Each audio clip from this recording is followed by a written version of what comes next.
السلام علیکم ورحمۃ اللہ وبرکاتہ۔ امید کرتا ہوں کہ آپ تمامی ناظرین خیر و عافیت سے ہوں گے۔ آج ہم لوگ انشاءاللہ کوشچن آنسر دیکھیں گے، جو بہت سے سوالات تھے لوگوں کے اور بہت سی مصروفیات کی وجہ سے اس کے جوابات ہم نے نہیں دیے تھے۔ اب انشاءاللہ ان جوابات کی طرف ہم جائیں گے۔ اور پہلی بات بتا دیں، جو چشمہ پہنا ہوں میں، یہ کسی فیشن کی وجہ سے نہیں۔ لوگ بول سکتے ہیں فیشن مار رہے شیخ، فیشن کی وجہ سے نہیں ہے، یہ تھوڑا آئز پرابلم ہے، ڈاکٹر کی طرف سے ہدایات ہے کہ آپ کو پہننا ہے، اس وجہ سے بہت زیادہ سفر ہونے کی وجہ سے، اور ہنڈن وہار وغیرہ یہاں پہ کافی ہمارے اسفار چل رہے ہیں، اس کی وجہ سے تھوڑا آئز پرابلم چل رہی ہے۔ چلیے سب سے پہلا سوال شفیق سیفی کی طرف سے۔ شفیق سیفی بھائی کا سوال ہے کہ اسلام کیا ہے؟ تو اسلام کیا ہے؟ یہ کیسا سوال ہے؟ چلو پھر بھی اگر آپ سے کوئی سوال کرتا ہے کہ اسلام کیا ہے تو آپ جواب کیا دو گے؟ اسلام ایک مذہب ہے، یہی آئے گا نا، میرا خیال ہے۔ لیکن یہی سوال نا رسول اللہ صلی اللہ علیہ وسلم سے بھی پوچھا گیا تھا۔ صحابہ بیان کرتے ہیں کہ اللہ کے رسول صلی اللہ علیہ وسلم ہمارے ساتھ بیٹھا کرتے تھے، اور جب اللہ کے رسول صلی اللہ علیہ وسلم ہمارے ساتھ بیٹھتے تو ایسا بیٹھتے کہ کوئی اگر تیسرا شخص آتا تو وہ پہچان نہیں سکتا تھا کہ اس میں نبی کون ہے۔ اللہ اکبر! یہ اللہ کے رسول صلی اللہ علیہ وسلم کی عاجزی ہے۔ دیکھیے آپ کے ہے اماموں کے امام، امام الانبیاء محمد الرسول اللہ صلی اللہ علیہ وسلم، لیکن ان کا حال یہ ہے کہ جب کوئی تیسری پارٹی آ رہی ہے تو پہچان نہیں سک رہی کہ ان میں نبی کون ہے۔ یہ بہت بڑی بات ہے، اس سے ہمیں سیکھنے کی ضرورت ہے کہ ہمارے پاس اگر تھوڑا بھی پیسہ آج کل آ جائے تو ہم الگ ہی ورڈ میں رہتے کہ بھائی سلام تھا حساب سے جانتا ہے کہ تمہیں کون ہوں، الگ ہی چلتا ہے لوگوں کا۔ بہرحال تو اگر ہم اللہ کے رسول صلی اللہ علیہ وسلم کو آئیڈیل مانتے ہیں، نمونہ مانتے ہیں، تو ہمیں اس چیز کا خیال رکھنا ہوگا کہ اکڑ بالکل نہیں آنا چاہیے، پیسے کا گھمنڈ بالکل نہیں آنا چاہیے انسان کے اندر۔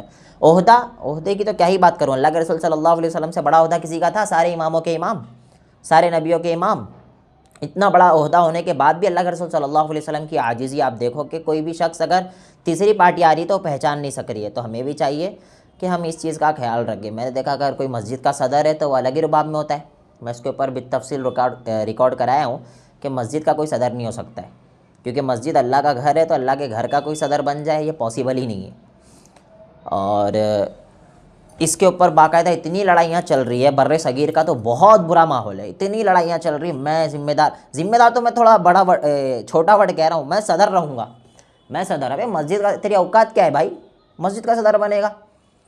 اگر آپ کو اللہ کے لیے کام کرنا ہی ہے تو آپ لگا دیتے خادم مسجد، لگا دیتے کہ میں مسجد کا خادم رہوں گا، میں مسجد کی خدمت کروں گا، مسجد کا صدر بنوں گا۔ اس کے اوپر اتنی لڑائیاں چل رہی ہے۔ ابھی میرا ایک مسجد میں جانا ہوا، وہاں پر دو پارٹیاں ایسا لڑائی کر کے بیٹھی تھی کہ باہر کے لوگ کہہ رہے ہیں ہم شیعہ ہونا گوارہ کریں گے لیکن اس مسجد میں نہیں آئیں گے، جبکہ ایک ہی جماعت کے لوگ تھے۔ اللہ اکبر!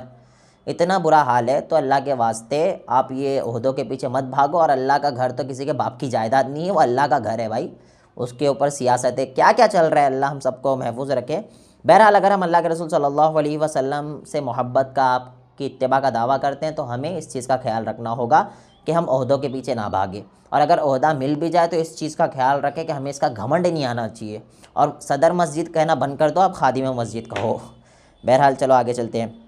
سوال کیا تھا؟ اسلام کیا ہے؟ تو اللہ کے رسول صلی اللہ علیہ وسلم بیٹھا کرتے تھے، صحابہ کہتے ایسے بیٹھتے ہمارے ساتھ کہ تیسرا کوئی پہچان نہیں سکتا تھا۔ پھر اللہ کے رسول صلی اللہ علیہ وسلم ایک دن ایسے بیٹھے ہوئے تھے کہ ایک شخص آتا ہے اور کہتا ہے اللہ کے رسول صلی اللہ علیہ وسلم میں آپ کے قریب آؤں؟ تو اللہ کے رسول صلی اللہ علیہ وسلم کہتے ہیں ہاں آئیے۔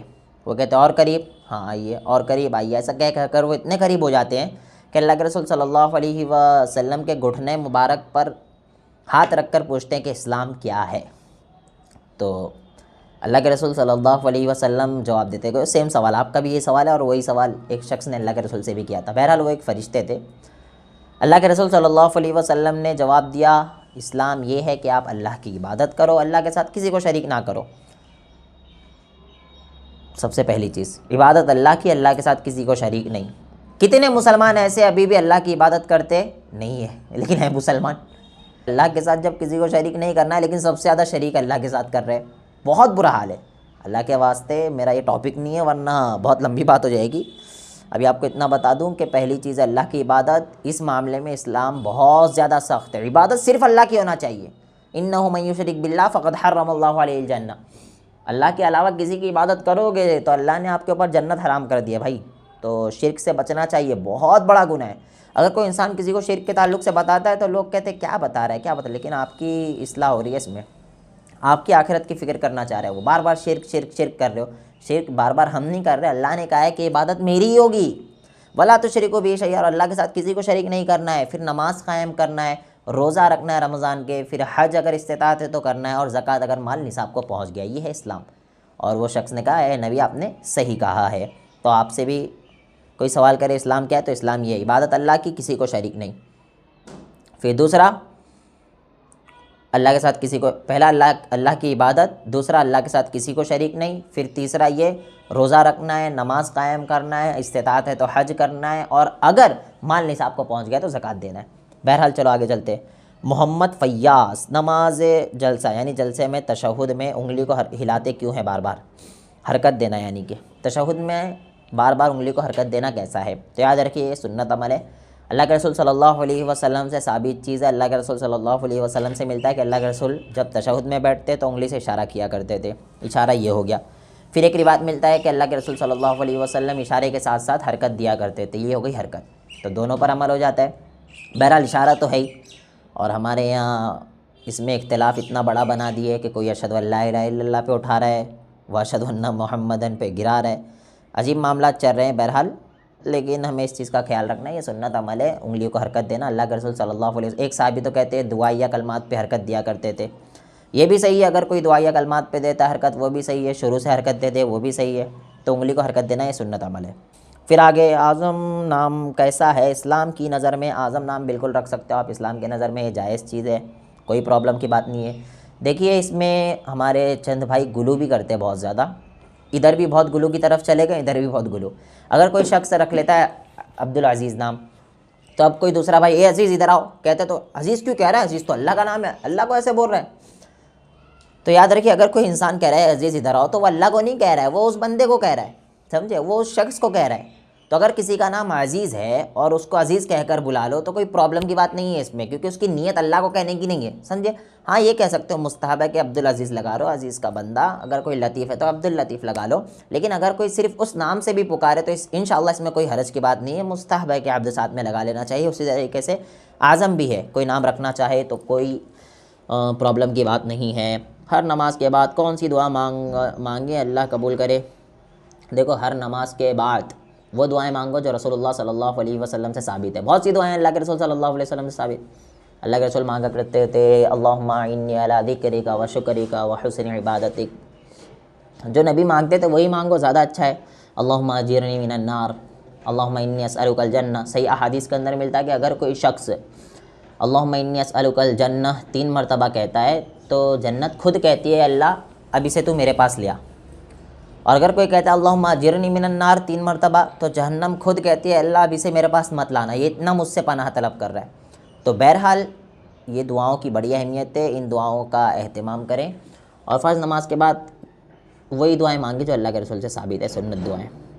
شیئر مارکیٹ کے تعلق سے سوال ہے عزیر بھائی کا، تو شیئر مارکیٹ کے تعلق سے سوال، آپ اپنے قریبی، اپنے علاقے میں جو قریبی مفتی صاحب ہے یا پھر کوئی جمعیت ہوگی وہاں جا کر رابطہ کرے کسی عالم سے، کیونکہ شیئر مارکیٹ کا ایسا ہوتا ہے آپ اپنے مطلب کا سوال کرتے ہیں، اس مطلب سے بندہ جواب دے دیتا ہے، پھر اب وہ جا کر سب پہ فٹ کرتے، تو ایسا نہیں ہوتا ہے، اس چیز کا خیال رکھیں، ہو بہو سوال آپ اپنے قریبی کسی عالم سے پوچھیں براہ راست، تاکہ وہ کلیئر سمجھ کر آپ کو کلیئر جواب دے،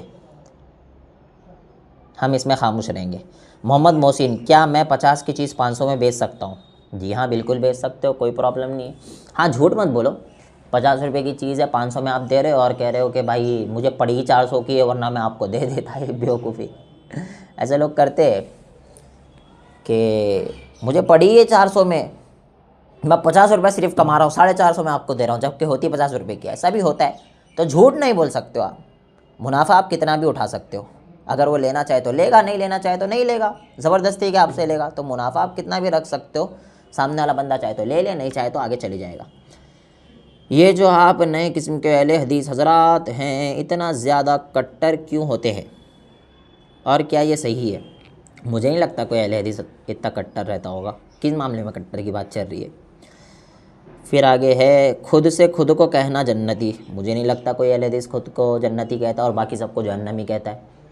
بہت سی چیزیں ہیں نا لوگوں کی طرف صرف لوگ گڑھ دیتے کہ یہ لوگ ایسے کرتے، لیکن وہ کرتے بھائی اس سے بھی پوچھ لو جا کے کرتا ہے یا نہیں کرتا، اس سے بھی پوچھ لو اپنے آپ کو جنتی باقی کو جہنمی مانتا ہے نہیں مانتا۔ صرف الزام ہے یہ کوئی اہل حدیث اپنے آپ کو جنتی اور باقی سب کو جہنمی نہیں کہتا ہے، اور ٹھیکیدار ہے کیا اہل حدیث خود کو جنتی کہے گا؟ اللہ کے ہاتھ میں وہ ساری چیزیں، تو خود کو کیوں کہیں گے؟ اہل حدیث نہیں کہتے، یہ صرف لوگوں کو گمراہ کیا گیا ہے۔ مجھے تو کوئی اب تک ایسا اہل حدیث نہیں ملا۔ کچھ شرح، ہاں آپ بالکل یہ کہنا چاہ رہے ہیں اہل حدیث بہت سے بات کہتے ہیں اس پہ عمل نہیں کرتے، تو یاد رکھو اس کی مثال ایسے ہے، کوئی مسلمان ہے اور وہ گالیاں دے رہا ہے نان مسلم کو، اور نان مسلم کہتا ہے مسلمان ہوتے ہی ایسے، تو آپ اس کو جواب کیا دو گے؟ آپ اس کو جواب یہ دو گے کہ مسلمان تھوڑی ہوتے ہیں بھائی، وہ بندہ غلط ہے، سارے مسلمانوں کو کیوں لے رہا ہے؟ اسی طریقے سے اگر کوئی اہل حدیث ہے اور وہ غلط کام کر رہا ہے، اس کا یہ مطلب نہیں کہ اہل حدیث غلط ہوتے، وہ بندہ غلط ہے، سمجھے؟ تو ہر جگہ ایسا نہیں کرنا چاہیے کوئی ایک بندہ غلط کر دیا تو پورے کی پوری جماعت کو غلط آپ کہہ رہے ہو، ایسا نہیں ہوتا ہے، وہ جماعت غلط نہیں ہوتی، وہ بندہ غلط ہوتا ہے۔ کوئی اگر اہل حدیث ہے اور اپنی بیوی کو مار رہا ہے تو کیا اہل حدیث کہتے ہیں بیوی کو مارنے؟ کوئی اہل حدیث ہے رشتہ داروں سے ٹوٹ کے بیٹھا ہے تو کیا اہل حدیث کہتے ہیں رشتہ داروں سے ٹوٹنے؟ تو یاد رکھے کسی جماعت کو برا نہ کہے، اس بندے کو برا کہے۔ اس کے بعد جلدی نکاح کے لیے والدین کو کیسے راضی کرے؟ کہہ رہے میرا نام مت لینا، ٹھیک ہے ہم آپ کا نام نہیں لیں گے۔ جلدی نکاح کے لیے والدین کو کیسے راضی کرے؟ جا کے کہو والدین میں والد صاحب میں بڑا ہو گیا ہوں اسی طریقے سے جیسے آپ بھی میری عمر میں بڑے ہو گئے تھے، مجھے بھی نکاح کی ضرورت ہے اسی طریقے سے جیسے آپ کو بھی نکاح کی ضرورت تھی میری عمر میں، ایسے کہیے۔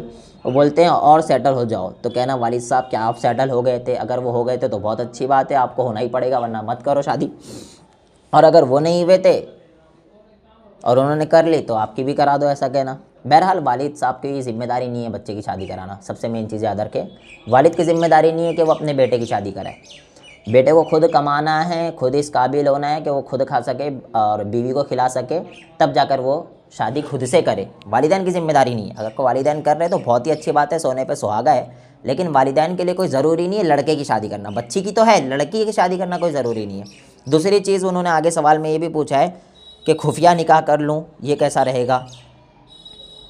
بھائی خفیہ نکاح کیوں کرو گے آپ لڑکے ہو، آپ کے پاس استطاعت ہے، مالی بھی جسمانی بھی دونوں استطاعت آپ کے پاس ہے، تو آپ خفیہ نکاح کیوں کرو گے؟ آپ کے لیے ولی تھوڑی ضروری ہے؟ نکاح کرو گے آپ جو لڑکی پسند ہے اس کے گھر پیغام بھیجو گے، اگر اس کے والدین مان گئے تو پھر آپ نکاح کر لو، لڑکی کے لیے ولی شرط ہے، لڑکے کے لیے شرط تھوڑی ہے۔ آپ کے پاس استطاعت ہے تو آپ بالکل شادی کر سکتے ہو۔ آج یہ معاشرے میں چل رہا ہے لڑکیاں بھاگ بھاگ کے شادی کر لیتی، بھائی وہ شادی نہیں ہوتی، ولی شرط ہے، یہ چیز یاد رکھو۔ علم اب آپ کو ہو گیا تو اب آپ جا کر واپس سے نکاح کراؤ، اگر آپ بھاگ بھاگ کے شادی کے بعد میں پیرنٹس ایکسیپٹ بھی کر لیتے لیکن نکاح کے وقت تو نہیں تھے نا، ولی شرط ہے۔ اب آپ کہہ سکتے ہو باپ نہیں مان رہا ہے، کوئی بھی وجہ نہیں بتا رہا، بھائی ہوگا، بھائی بھی نہیں ہے، ماموں ہوں گے، ماموں بھی نہیں ہے، بڑے ابو ہوں گے، بھائی ولی ہونا ضروری ہے، بغیر ولی کے نکاح ہوتا ہی نہیں ہے، اس چیز کو یاد رکھیں آپ۔ اور امی عائشہ تو یہاں تک کہتی ہے فنکاح ہوا باطل، فنکاح ہوا، اس کا نکاح ہی باطل، ہوتا ہی نہیں، نکاح سرے سے ہی نہیں ہوتا ہے بغیر ولی کے نکاح۔ اور اگر والدین یا پورے گھر میں کوئی شادی ہی نہیں کرانا چاہتا ہے لڑکی کی اور کوئی عذر بھی نہیں بتا رہا ہے شرعی، تب بھی نکاح بغیر ولی کے نہیں ہوگا، ولی بنے گا، کون بنے گا؟ حاکم وقت، قاضی ولی بن جائے گا، لیکن بغیر ولی کے ہوگا ہی نہیں۔ جو حاکم وقت ہوگا، جو بڑا ذمہ دار ہوگا، وہ ولی بنے گا، ذمہ داری لے گا، اس کے بعد ہی نکاح ہوگا لڑکی کا، بغیر ولی کے نکاح نہیں ہوتا ہے، یہ لڑکی کے لیے ہے۔ اور لڑکا جو ہے وہ بغیر ولی کے بھی نکاح کر سکتا نہیں، بلکہ کر لینا چاہیے، اگر ماں باپ روک لے لیکن خود پاور میں ہے تو کر لے بھائی، کر کے بتا دے والد صاحب کو ہاں بھائی شادی کر لیا ہوں، لیکن یہ یاد رکھے والد صاحب پھر گھر میں نہیں لیں گے، اپنا پہلے ہی سے الگ انتظام کر لے، اسی لیے میں کہہ رہا ہوں طاقت ہے تبھی کرنا ہے، ورنہ پھر والد صاحب کے پیچھے پڑے رہو۔ اللہ ہم تمامی لوگوں کو صحیح دین پر عمل کرنے کی توفیق عطا فرمائے۔